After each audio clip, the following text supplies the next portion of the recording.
Good morning, and thank you so much for watching Sunday Kickoff. I am Fidel Barraza. Alongside with me today, Isaac Durham, Walter Stringer. Gentlemen, how are you? Great. How's it going? Good. Can't wait for week 2 to get started here in less than 2 hours. So, Heck yeah, let's go. all right, gentlemen. So let's do a quick recap of the crazy Thursday night football game between the New York Giants and the Washington football team. The Washington football team barely escaped with the win with the last-second field goal. They won by a point. The Giants had all the opportunities in the world to close this game out. The second to last play, the kicker for the Giants actually missed the kick, or I'm sorry, for the Washington football team missed the kick. But due to a flag on an offsides, I believe it was, they got to retry. Gentlemen, any thoughts? Walter, I'll let you start with this. Well, as far as the game as a whole, I think the Giants, there's a lot of questionable play calling going on there. Yeah. There's still questionable play at quarterback, even though I don't believe it's still all his fault.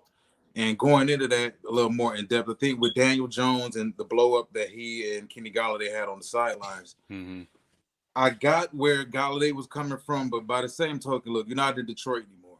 And I'm not the biggest Matthew Stafford fan ever, but Matthew is substantially better than Daniel Jones. And Matthew did an excellent job at consistently throwing Kenny Golladay open because Kenny can't separate. So now he's in a situation with a lesser grade of quarterback, and on a lot of those plays that he was barking about, Daniel Jones could have been barking back because he put the ball. First of all, as a receiver, if you can't separate, at least be physical consistently at attacking the football, and he wasn't. The effort wasn't consistently there as far as topping off his routes. So while he was extremely upset at Daniel Jones, he didn't do his part either as a wide receiver, considering the money that they gave him to come over there. And you look at what else is going on with the Giants as far as the mental miscues down the stretch of that game also. And then maybe it's just Tyler Heineke's time. Yeah. It seems like people are trying to keep that job away from him.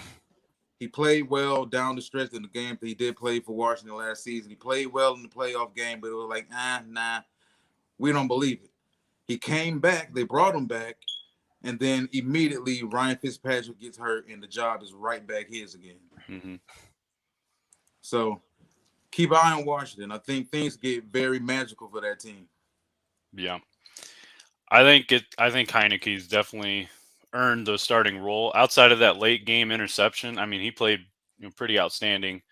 Man, that catch from that tight end, I can't remember his name right now, but that was very impressive. Glad to see J.D. McKissick more involved after only one touch last week. He's too good not to be touching the ball. I know they want to turn Antonio Gibson into that Christian McCaffrey role, but, I mean, McKissick had 80 receptions last year, so it's hard to keep him off the field. And I think Washington's defense looks like it may have taken a step back from last season, so that's something to keep an eye on. You brought up Daniel Jones. I think he played, pretty solid overall.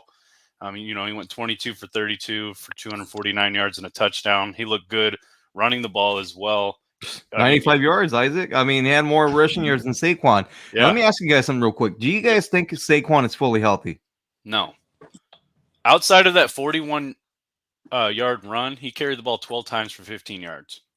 I don't think he's right. He doesn't look right. So to me, I think they're doing a Daniel Jones a disservice by playing Saquon and, them trying to set up, the running game up, which, I mean, right now, he doesn't look healthy. So might as well leave Booker in there and leave, have Saquon stay out for a little bit and be fully healthy.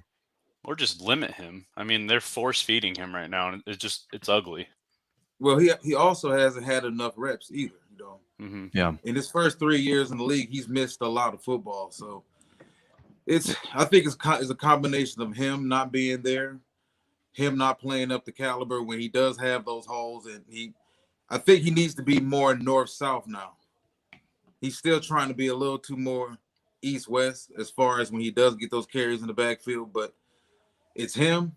It's still the offensive line. It's still Daniel Jones. It's still the wide receivers. It's still the play calling. So it's to me, it's a complete toxic elixir of what's going on in New York. Why that team looks the way it does right now, at least offensively. Do you believe this team could turn it around? I mean, we have all this hype surrounding this team in the offseason, how they need to take the next step, how this is Daniel Jones's last season to prove himself. Do you guys believe that, they can turn it around and make the No. playoffs this season? No. Walt? No. Yeah. I mean, things in general are looking kind of down for him. Consider the fact that you just brought Judge over. Judge didn't do too well in his first season. The defense did. The defense did really well last season. But as it is with anyone else, any other team in the league, everything comes down to your relationship with that quarterback. The better the quarterback plays, the better the team is. That's just how it is. We could easily swap Daniel Jones out for someone else, and that team could look different. Who knows? But personally, I don't. I think that city is kind of soured on Daniel Jones. I think the fans have soured on Daniel Jones. And after 2 or 3 years, that's pretty much what happens if fans don't see a high increase. So personally, no, I don't think they can turn it around. I think they'll be picking in the top 10 again, probably coming up next April, and they'll be looking to replace Daniel Jones more than likely because he will be the scapegoat, whether it's all his fault or not. Now, real quick, now let's just say, this things get, from bad to worse. Joe Judge, as far as his coaching status with the team, I mean, look, there's been questions about the GM. Isn't Joe Judge, wasn't he a special teams coach in New England? Right? Yeah. So, I mean, what do you guys think? I mean, I know it's only week 2, but do you guys feel like maybe Joe Judge's job is on the line as well? Anything's possible in New York. Yeah. I'll just leave it at that. I think anything's possible when it comes to hiring and firing coaches in that city in all 4 major sports. I mean, I agree. I said it earlier. This is the year that they thought things were going to turn around, and let's say they do worse than last year. I mean, I could see them going for sure. Yeah. All right, and then quick shout out to George. Says Raiders. That's right. Big game at 10 o'clock. And then George again. Nah, Giants trash. Yeah, LOL. Yeah, they are. Give Jones a line, and they'll be a solid team. That's the problem. They don't have one, and they're down a lineman. He's going to be out for the year with a broken leg, I believe, or a foot. All right, well, let's move on to week 2. Now, officially, we're going to get some games started here in a bit. Let's go over the biggest storylines for you guys for week 2. Let's start out with Isaac. A lot of people are talking about that Kansas City-Baltimore game. I don't think it's the most important game to keep an eye on as far as, like people are scared that Baltimore can possibly fall to 0-2. I think they will, but I don't think you need to panic if they do. That's a hard matchup. Kansas City usually has their way with them, but there's 3 teams that I'm keeping an eye on right now. The Packers, Bills, and Titans. They have some get right bounce back game opportunities this week. Green Bay takes on Detroit on Monday night. Will Rodgers and his team prove that they are the NFC North dominators once again? If they lose that one, I think you need to press the panic button. Buffalo travels today to take on a very talented Miami Dolphins team to avoid going 0-2. If they lose, is it time to panic in Buffalo? And then Tennessee heads over to Seattle to take on Russell Wilson and the Seahawks. Are the Titans as good as most of the sports media portrays they are? We'll see. But I think if these 3 teams lose, they go 0-2. I think it's time to start panicking a little bit. Walter. Yeah, I'm going to go over to Philadelphia, where former Philadelphia Eagle player, well-beloved Philadelphia Eagle leader in that locker room, DeMeco Ryans, returns to Philadelphia as the defense coordinator for the San Francisco 49ers. He knows that team, even though he hasn't been there in about 5 or 6 years, he still knows that team very well. That organization still loves him pretty much. And from what I hear from the fan base there, they really loved him when he was there. He's going to be matched up with Jalen Hurts, who had pretty much an outstanding week 1 against the Atlanta Falcons, where he was able to pretty much do whatever he wanted to do. So how does Jalen Hurts match up with that attacking San Francisco 49ers defense? Because that secondary took some hits in week 1. Of course, we know Jason Verrett, he's out for the year with the injury. So how does Jalen Hurts and those wide receivers and Nick Sirianni, how do they handle DeMeco Ryans and that 49ers defense? To me, it's the Tennessee Titans going to the Seattle Seahawks. I mean, we saw last week, and they did not look good at all. Are they going to be able to bounce back in Seattle? Tennessee was one of the top teams in the AFC to compete to make it to the Super Bowl, but last week they just did not look good. Offensive play calling was questionable at times. So to me, that's one of the biggest storylines going into week 2. Yeah, they looked rough. Yeah, they did. For sure. All right. Best matchup for week 2. I'm going to go with the Cowboys and Chargers. I think these are two fringe playoff teams. They look better than the bottom half of the league, but are they quite good enough to be mentioned, next to Tampa Bay, Kansas City, Cleveland, etc.? So I would say probably not yet, but Herbert has a great chance of continuing his great play against a weak Dallas secondary. On the other side, I think Dak has also, no issues dicing up the LA defense as well. So, both teams have good quarterbacks, great running backs, great wide receivers. Dallas has the advantage on the offensive line, but at the same time, I think LA has the advantage on defense. So I think these two teams are pretty equally matched. The big news of DeMarcus Lawrence out with a broken foot, I think that's huge for Dallas. So I think the Chargers have a slight advantage, but I could see this going either way, and I think it should be a very exciting game. Yeah. I agree 100%. Also, I've got going to the Rams and Colts game. That's Aaron Donald versus Quentin Nelson.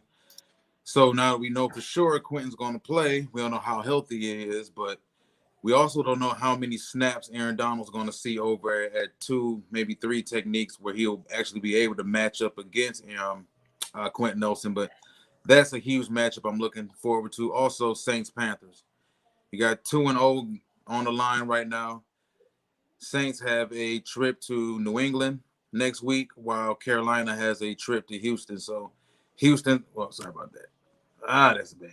Houston has a trip to not Houston has a trip, sorry about that, but Carolina has a trip to Houston next week. So they're looking at possibly being 3-0 next week if they can win this huge matchup against the Saints. And let me fix this. Yeah, I mean, to me, it's going to be the Indianapolis Colts versus the Los Angeles Rams. Matt Stafford, the Rams look incredible last Sunday night against the Chicago Bears. Yeah.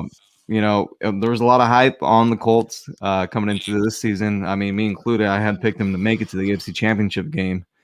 They just didn't look good, and Seattle, tore them apart last week. So we'll see if they'll be able to bounce back against a better Los Angeles Rams team. All right, now for your fantasy advice with Isaac. Who are we starting? Who are we sitting?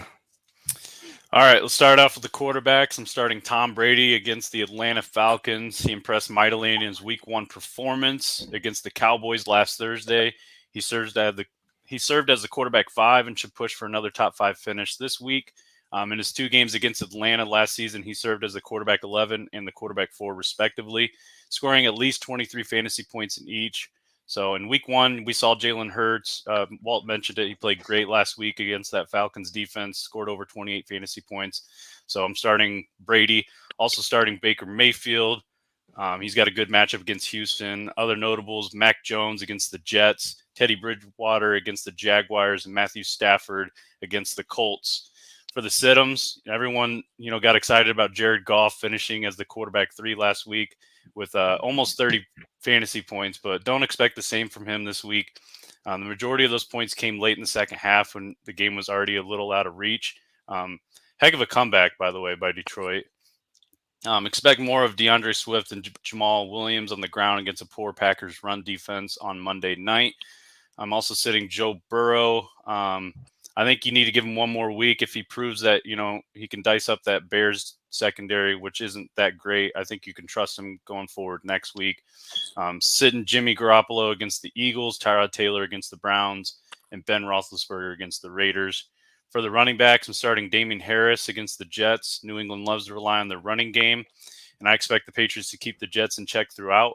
So this means they will more than likely be ahead and as they run their way to the finish line. So Harris is coming off a Week 1 performance where he turned 23 carries into 100 yards. So he's easily the top back for that team. He's the workhorse back for New England. Starting Elijah Mitchell. Good luck finding him in free agencies out there and on your fantasy leagues. Go ahead and start him. I wouldn't be too worried about Trey Sermon after hearing the fact that he was a healthy scratch. And it looks like all signs are go mode for Mitchell to be the workhorse once again. I'm sitting Jamal Williams against the Packers. Starting Jamal Williams against the Packers. Najee Harris against the Raiders and Chris Carson against the Titans. Sitting Devin Singletary. Still don't trust him. Still don't trust any Bills running back. It's the same song and dance. We saw it last week. Zach Moss was a healthy scratch. We thought Singletary would have a lot of opportunities, but although he played well, he just didn't get enough touches. So stay away from him. Stay away from Mark Ingram. He did receive 26 carries last week, which was the most since his 2014 season when he was with the Saints. But I think Cleveland will have their way. I think, the Texans will be playing from behind. So stay away from him. Stay away from Mike Davis against the Buccaneers, Tevin Coleman against the Patriots, and Tony Pollard against the Chargers for the stardoms. Be confident in Mike Evans this week. I know Antonio Brown and Chris Godwin looked amazing last week. They combined for 14 receptions for 226 yards and 2 touchdowns. But on the other hand, Evans was nowhere to be found, but it'd be shocking to see him with a small role once again. He had his way against the Falcons last year, combining for 9 receptions for 156 yards. So be confident in him. Starting Mike Williams against the poor Dallas secondary. And then Deontay Johnson against the Raiders, Jamar Chase against the Bears, and I had Sterling Shepard, but we already saw how he did. He played pretty well on Thursday night. Sitting Michael Pittman Jr. against the Rams. He hasn't proved anything thus far. Brandon Ayuk against the Eagles, big old goose egg last week, so I don't think you can trust him right now. Any Lions wide receivers, I'm not going to feel confident in. DJ Chark against the Broncos, and then Nelson Aguilar against the Jets for the tight ends. Go ahead and start Jared Cook. He played well last week as he turned 8 targets into 5 receptions for 56 yards. He should serve as the likely third or fourth option for Herbert. And, the 34-year-old lines up against the Dallas defense that's fresh off of allowing Rob Gronkowski to serve as the tight end 1 last week. Speaking of Gronkowski, start him as well. Against that Atlanta team that allowed the most passing yards in the league last season. Robert Tonyan against the Lions, Tyler Higbee against the Colts, and Noah Fant against the Jaguars are also good starts for the week 2. For your sits, for your tight end position, Mike Gosicki. He was on the stardom section for me last week. I'm not going to make that mistake again. He accumulated 0 receptions, 0 yards, 0 fantasy points. So he can't be trusted right now. So just wait for him to have a good week before you think about starting him again. And then I'm sitting Juwan Johnson against the Panthers. He only had 12 snaps last week. Everyone was excited because he had 3 receptions. 2 of them were touchdowns. But they played Garrett Griffin and Adam Trotman a lot more than him. I'm sitting Gerald Everett, Anthony Ferkser, and Zach Ertz this week as well. For the defenses, I like the Broncos matchup once again against the Jaguars. They produced 8 fantasy points against the Giants last week. Trevor Lawrence gave up 3 interceptions, so I think that's a good matchup for Denver. New England against the Jets. We know how successful Bill Belichick is against rookie quarterbacks. He's 21-6 as New England's head coach. So go ahead and start that New England defense. Green Bay against Detroit and Cleveland against Houston. For the sit-ems, Baltimore Ravens against the Chiefs. I have a rule with defenses, never start the defense playing the Chiefs. So I don't care if you're like I said last week, I don't care if you're the 85 Bears. I'm not starting you against that Chiefs offense. Sitting Indianapolis against the Rams, the Eagles against the 49ers, and the Chargers against Dallas. And that's all I got for your fantasy advice this week. All right, Isaac, thank you. Bold predictions for week 2. Start with Walter. What's your bold prediction? Eagles will go to 2-0. They will beat San Francisco today. Yep, I'm on the same train. I like the Eagles to beat the Niners at home. That was my bold prediction too, so I guess I'll just come up with a different one. Baker Mayfield throws for at least 3 touchdown passes. He is playing against the Texans, so I don't know how bold that is. Okay, 4. Give him 4. Do 5 or 6. Come on, be bold. I'm trying. Well, I panicked. I had to pivot. Everyone was taking the Eagles over the Niners, so. All right, lock to win. Rams at Colts. Even though Quentin Nelson's playing today, I think that defense is going to be too tough. I think the Colts may muster a little bit of a running game, but they're not going to be able to catch up in the passing game. Rams will be able to attack them. I got the Rams big today over the Colts. Patriots over the Jets, making it easy. Look, I'm gonna make it easy as well. I like the Packers over the Lions on Monday Night Football. I think it might be a long night for the Lions after the performance we saw from Green Bay last week. Let's hear what Walt has to say about this. One thing we're not gonna do this season is pick whoever the Lions are playing every single game. That can't happen. So we got Blake chiming in. Lock though. Yeah, Walt. Lock though. They're locked. I believe so. You know, and before we get off real quick, I just want to talk about that incredible Monday Night Football game between the Baltimore Ravens and the Las Vegas Raiders. I'm sorry. That's your team. What are you doing? I know, man. But I was just thinking about the Rams and what Walt said about his prediction. So, quick thoughts on that game. I don't think we're going to see a better game all season. As far as regular season goes, that was a hell of a game. If I was a Raiders fan or a Ravens fan, I mean, I would have felt sick throughout. I mean, that was a great game. Both teams had, chances to win the game over and over and over again. I mean, you're the Raiders fan, Fidel. How did you feel about it? Man, it was just up and down the whole game. How did you feel once they threw that pick inside the 5? You think it was over? Raider fashion. You think it was over? Yeah.